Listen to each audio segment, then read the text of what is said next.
Speaker sir, ఈ రాష్ట్రంలో ఎక్కడ రాష్ట్ర ప్రభుత్వ ఆదాయానికి గండిబడ్డా దయచేసి కూర్చోండి. రాష్ట్ర ప్రభుత్వ మీ సీట్లలో కూర్చోండి. దయచేసి ఖనిజ సంపద కూర్చోండి. లేదా ఇతర ప్రభుత్వ ఆదాయానికి గండిబడే కూర్చోండి. ఎలాంటి తప్పిదాలు జరిగినా ప్రభుత్వం కాదండి ఇది. ఎవరిని ఉపేక్షించే ఆలోచన చేయలేదు. ఈనాడు ప్రతిపక్ష సభ్యులు ఏదైతే అంశం లేవనెత్తిందో రాఘవ కన్స్ట్రక్షన్స్ కు సంబంధించి ఈ రాఘవ కన్స్ట్రక్షన్స్ కు నోటీస్ ఇచ్చింది. దీనికి సంబంధించి చర్యలు తీసుకోమన్నది. దీనికి సంబంధించిన చర్యలు తీసుకున్న తర్వాత సినరేజ్ ఛార్జ్ కింద 1,52,97,825 రూపాయలు, అదేవిధంగా పర్మిట్ ఫీ కింద 1,22,25,446 రూపాయలు Raghava constructions India private limited నుంచి ప్రభుత్వం మైనింగ్ శాఖ ఈరోజు వాళ్ళ దగ్గర పన్నులు కట్టించుకోవడం జరిగింది. అయితే ఈరోజు సభ్యులు ఏదైతే సహచర మంత్రివర్గ సభ్యులు పేరు తీసుకొని లేదా వాళ్ళకు సంబంధించిన కంపెనీ ఇది అని ఏదైతే చర్చ చేస్తున్నారో అధ్యక్ష, ఇది వాళ్ళు కనిపెట్టి లేకపోతే వాళ్ళు ఫిర్యాదు చేస్తే తీసుకున్న చర్య కాదు అధ్యక్ష. మా ప్రభుత్వము ఈ assistant director of mines and geology Rangareddy జిల్లా మా ప్రభుత్వమే దీనికి సంబంధించిన వివరాలు సేకరించి ఆ సంస్థకు నోటీస్ ఇచ్చి ఆ సంస్థ నుంచి రాష్ట్ర ప్రభుత్వానికి రావాల్సిన బకాయిలను తీసుకోవడమే కాకుండా దీనికి సంబంధించిన అనుమతులను కూడా పరిశీలించండి, చర్య తీసుకోండి అని చెప్పి మా ప్రభుత్వం చర్య తీసుకున్నది. ఇందులో ప్రతిపక్షం ఫిర్యాదు కానీ లేకపోతే ఇంకెవరైనా ఇక్కడ తప్పిదం జరుగుతుంది, ఇక్కడ ఎవరో మంత్రులకి ఇందులో పాత్ర ఉందని మాకెవరు ఫిర్యాదు చేయలేదు అధ్యక్ష. నేను ఇవాళ ఒకటే మాట చెప్పదలుచుకున్నా, సభ్యులు ఏదైతే వివాదం లేవనెత్తాలని ఒక మంత్రి మీద బురద జల్లాలని వాళ్ళ అక్కసు అసూయ వాళ్ళు అనుకున్న పైరవీలకు ఆ మంత్రి సహకరించడం లేదని ఆ మంత్రి మీద ఒత్తిడి తీసుకురావాలి, ఆ మంత్రిని బ్లాక్ మెయిల్ చేయాలని కొంతమంది సభ్యులు ఏదైతే ప్రయత్నం చేస్తున్నారో బ్లాక్ మెయిల్కి ప్రభుత్వం భయపడదు. ఇలాంటి బ్లాక్ మెయిల్లు ఇంకెక్కడైనా జరుగుతాయేమో కానీ ఈ ప్రభుత్వం దగ్గర జరగదు. ఈనాడు ఏదైతే 2008-2025 నాడు ఎన్విరాన్మెంటల్ ఇంజనీర్ కానీ ఇతర అధికారులకు ఫిర్యాదు చేసిందే మా ప్రభుత్వం, ఆదాయాన్ని రాబట్టిందే మా ప్రభుత్వం.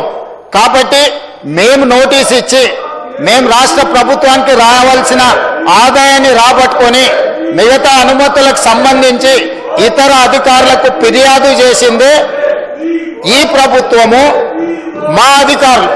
కాబట్టి వీళ్ళు కొత్తగా ఇందులో కనిపెట్టి కానీ నిజంగానే మా మంత్రులకు ఇందులో పాత్ర ఉంటే ఈ నోటీస్ ఇవ్వడం కానీ ఈ నోటీస్ మీద పన్నులు వసూలు చేయడం కానీ ప్రభుత్వం చేస్తుంది అధ్యక్ష. రాఘవ కన్స్ట్రక్షన్స్ ప్రైవేట్ లిమిటెడ్లో మా మంత్రి గారికి ప్రత్యక్షంగా సంబంధం ఉంటే ఈరోజు ఈ నోటీసులు ఇచ్చి ఈ ప్రభుత్వ ఆదాయాన్ని రాబట్టుకునే ప్రయత్నం ఎక్కడైనా ఏ ప్రభుత్వం అయినా చేస్తుందా?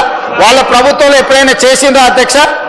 ఈరోజు మా ప్రభుత్వము రాష్ట్ర ప్రభుత్వ ఆదాయానికి ఎక్కడ కూడా రూపాయి గండిపడకూడదు, ప్రతి రూపాయి రాష్ట్ర ఖజానాకు చేరాలి అని ఈరోజు మా ప్రభుత్వం, మా అధికారులు నిజాయితీతో, మా మంత్రులు చిత్తశుద్ధితోని చేపట్టిన చర్యల వల్ల ఈరోజు రాష్ట్ర ప్రభుత్వానికి ఆదాయం వచ్చింది. అయినా వివాదం చేయాలి, బ్లాక్మెయిల్ చేయాలి, ఆ మంత్రిని బెదిరించుకోవాలి, ఆ మంత్రి ద్వారా పైరవీలు చేసుకోవాలని ప్రయత్నం చేసిన వాళ్ళు పైరవీలు చెల్లుబాటు కాకపోవడం వల్ల ఈరోజు ఆ మంత్రి మీద బురద జల్లే ప్రయత్నం చేస్తారు. వాళ్ళు అడుగుతున్నారు విచారణ కావాలని. అధ్యక్ష, తమరి ద్వారా ప్రతిపక్షానికి తెలంగాణ ప్రజలకు నేను మాట ఇస్తున్నా, విచారణ ఆదేశించడానికి మా ప్రభుత్వం సిద్ధంగా ఉంది.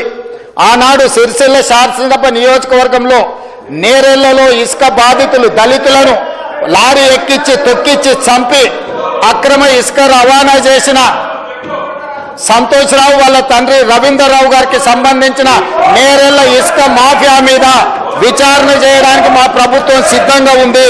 అదేవిధంగా అధ్యక్ష, అదేవిధంగా survey number 168 Sirisha geo granites, దీనికి సంబంధించి ఆంధ్రప్రదేశ్కు సంబంధించిన ఒక ఎక్స్ ఎమ్మెల్యేను బెదిరించి అక్కడ స్లోగన్లు ఇస్తున్న గతంలో మైనింగ్ శాఖ మంత్రిగా పనిచేసిన వ్యక్తి ఏదైతే వాళ్ళ మైనింగ్ లీజు రాపించుకొని అక్రమంగా మైనింగ్ చేసిండో దీనికి సంబంధించిన దాని మీద విచారణ. అదేవిధంగా మిడ్ వెస్ట్ గ్రానైట్స్ కు సంబంధించి ఈ రోజు రెవెన్యూ మంత్రి గారిని బ్లాక్మెయిల్ చేయాలని ప్రయత్నం చేస్తున్న ఏ శాసనసభ్యుడైతున్నాడో వాళ్ళ తమ్ముడి పేరు మీద ఇల్లీగల్ గా మైనింగ్ చేసుకొని వారి దగ్గర మైనింగ్ శాఖ ఉన్నప్పుడు ఏదైతే illegal mining mid west granites కు సంబంధించి ఏదైతే దోపిడీ జరిగిందో వాళ్ళ తమ్ముడినే స్వయంగా పెట్టి ఈ దోపిడీకి పాల్పడ్డాడు మిడ్ వెస్ట్ గ్రానైట్స్ మీద విచారణకు ఆదేశిస్తాం అధ్యక్ష. అదేవిధంగా అధ్యక్ష, శ్వేత గ్రానైట్స్ గంగుల కమలాకర్ గారు శాసనసభ్యులు మాజీ మంత్రి వాళ్ళ కుటుంబ సభ్యులకు సంబంధించి అక్రమ మైనింగ్ జరిగిందని ఈ రోజు రాష్ట్ర ప్రభుత్వం విజిలెన్స్ అండ్ ఎన్ఫోర్స్మెంట్ నివేదికనే కాదు ఈడీ ఎంక్వైరీ కూడా జరుగుతుంది. కాబట్టి శ్వేత గ్రానైట్స్ కు సంబంధించి శాసనసభ్యులు గంగుల కమలాకర్ గారి కుటుంబ సభ్యులకు సంబంధించిన ఇల్లీగల్ మైనింగ్ మీద ఈ రోజు విచారణ ఆదేశించడానికి మేము సిద్ధంగా ఉన్నాం అధ్యక్ష. అదేవిధంగా గాయత్రి గ్రానైట్స్ వద్దిరాజు రవిచంద్ర ఏదైతే అతని కంపెనీ మీద మొత్తం నోటీసులు ఇచ్చి ఫైన్లు పెనాల్టీలు వేసి అతను లొంగ తీసుకొని వాటిని మళ్ళీ తగ్గించి ఆర్బిట్రేషన్ లో తగ్గించి అక్రమంగా గాయత్రి రవి గ్రానైట్స్ ఏదైతే రాపించుకుందో రాజ్యసభ సభ్యుడు గాయత్రి రవిచంద్ర వద్దిరాజు రవిచంద్రకు సంబంధించిన అక్రమ మైనింగ్ల మీద ఈ రోజు విచారణ వేయడానికి మేము సిద్ధంగా ఉన్నాము అధ్యక్ష. ఈ రోజు ఇప్పుడు నేను చెప్పిన నేరెళ్లకు సంబంధించిన ఇసుక మాఫియా మీద, శ్వేత గ్రానైట్స్ కు సంబంధించిన దాని మీద, గాయత్రి గ్రానైట్ కు సంబంధించిన దాంట్ల మీద, అదేవిధంగా శిరీష జియో గ్రానైట్స్ కు సంబంధించిన విషయంలో మిడ్ వెస్ట్ గ్రానైట్ కు సంబంధించి హరీష్ రావు గారు సొంత తమ్ముడు మహేష్ రావు గారు వారు మంత్రిగా ఉన్నప్పుడు దోపిడీకి పాల్పడ్డాడు. దీనికి సంబంధించి అదేవిధంగా ఈ రోజు వాళ్ళు ఏదైతే ఆరోపణ చేస్తుందో, ఏదైతే ఈ రోజు రాఘవ కన్స్ట్రక్షన్ సంబంధించినో వీటన్నిటి మీద రాష్ట్ర ప్రభుత్వం తరఫున సిబిసిఐడి విచారణకు నేను ఆదేశిస్తున్న అధ్యక్ష. అందరి నిగ్గు తేలుస్తా. కొల్లగొట్టింది మీరు. 5 ఏళ్లు హరీష్ రావు గారు, 5 ఏళ్లు కేటీఆర్ గారు ఈ శాఖ నిర్వహించి వేల కోట్ల రూపాయలు కొల్లగొట్టి ఈ రోజు ఇసుక మాఫియాను నడిపి ఇప్పుడు మాట్లాడుతున్న శాసనసభ్యులు ఇసుక మాఫియాలో ఇసుక దోపిడీలో భాగస్వాములు. ఈ రోజు ఇసుకకు సంబంధించి మేము పెంచిన ఆదాయం ఈ కళ్ళ ముందు ఉంది అధ్యక్ష. ఈ రోజు మేము పెంచిన ఆదాయంతో రాష్ట్రానికి పెరిగిన ఆదాయం టోటల్ గా నేను ఇప్పుడు చెప్తాను అధ్యక్ష. ఇసుక శాండ్ది 2024-25లో 721 కోట్ల రూపాయల ఆదాయం ఉంటే ఈసారి మేము 25-26లో 972 కోట్ల రూపాయల ఆదాయాన్ని పెంచి 35% ఆదాయాన్ని పెంచిన అధ్యక్ష. ఇసుక మాఫియా నడిపింది వీళ్ళు, దోపిడీకి పాల్పడ్డది వీళ్ళు. ఈ రోజు వాళ్ళే అంటున్నారు కన్స్ట్రక్షన్ కుంటుపడింది, రియల్ ఎస్టేట్ దెబ్బతిన్నది. మరి రియల్ ఎస్టేట్ దెబ్బతింటే ఇసుక ఏమన్నా బుక్కుతున్నామా అధ్యక్ష? ఇసుక ఏమన్నా వండుకొని బిర్యానీ తింటున్నామా? ఆనాడు మేము 2024-25లో తీసుకొచ్చిన ఆదాయం కంటే మేము ఈరోజు 35% పెంచినాం అధ్యక్ష. రియల్ ఎస్టేట్ కన్స్ట్రక్షన్ పడిపోయినప్పుడు ఆదాయం పెరిగిందంటే సంవత్సరానికి 1000 కోట్ల రూపాయలు కేవలం ఇసుకల్నే. హరీష్ రావు గారు, కేటీఆర్ గారు ఈ దోపిడీకి పాల్పడి ఈ మాఫియాకు నాయకత్వం వహించింది హరీష్ రావు గారు, కేటీఆర్ గారు. మొదట్లో హరీష్ రావు గారి దగ్గర ఉండే ఈ శాఖ ఆయన అడ్డగోలుగా దోపిడీకి పాల్పడుతుండని కేసీఆర్ గారు ఆ శాఖను తొలగించి కొడుకు అల్లుడు మధ్యలో పంచాయతీ పడితే పంచాయతీ పెంచడానికి హరీష్ రావు గారి దగ్గర ఉన్న శాఖను తీసుకెళ్లి కేటీఆర్కి ఇచ్చాడు. కేటీఆర్ దోసుకోవడానికి అవకాశం ఇచ్చాడు. అందుకే అధ్యక్ష ఈ రోజు ఒక్కటే మాట నేను చెప్పదలుచుకున్నా. జూన్ 2, 2014 నుంచి ఈ రోజు వరకు ఇచ్చిన మైనింగ్ లీజుల మీద జరిగిన అక్రమాల మీద ప్రధానంగా ఇప్పుడు ఏవైతే సంస్థల గురించి, ఏదైతే అక్రమ మైనింగ్ల గురించి ఏదైతే నేను ప్రస్తావించనో దీనికి సంబంధించి పూర్తి స్థాయిలో మన సిబిసిఐడి విచారణ చేసి ఇదే సభ వచ్చే సమావేశాలలో నివేదిక మొత్తం ఈ సభలో ప్రవేశపెడతాం అధ్యక్ష. ఇవాళ వాళ్ళ దొంగతనాలకు అడ్డుపడుతుందని, ఇవాళ వాళ్ళ దోపిడీని నిలువరించి, ఇసుకలో ఆదాయాన్ని పెంచి, మైనింగ్ లో ఆదాయాన్ని పెంచితే ఈ రాష్ట్ర ప్రభుత్వానికి మంచి పేరు వచ్చి గత 10 సంవత్సరాలు వాళ్ళు పాల్పడ్డ దోపిడీ ప్రజలకు అర్థమవుతుందని చెప్పి ఈ ప్రభుత్వం మీద బురద జల్లడానికి, లొంగని మంత్రుల మీద ఆరోపణలు చేయడానికి ప్రయత్నం చేస్తారు. మీరు ఏం బురద జల్లినా ఇక్కడ భయపడ్డాడు ఎవరు లేడు.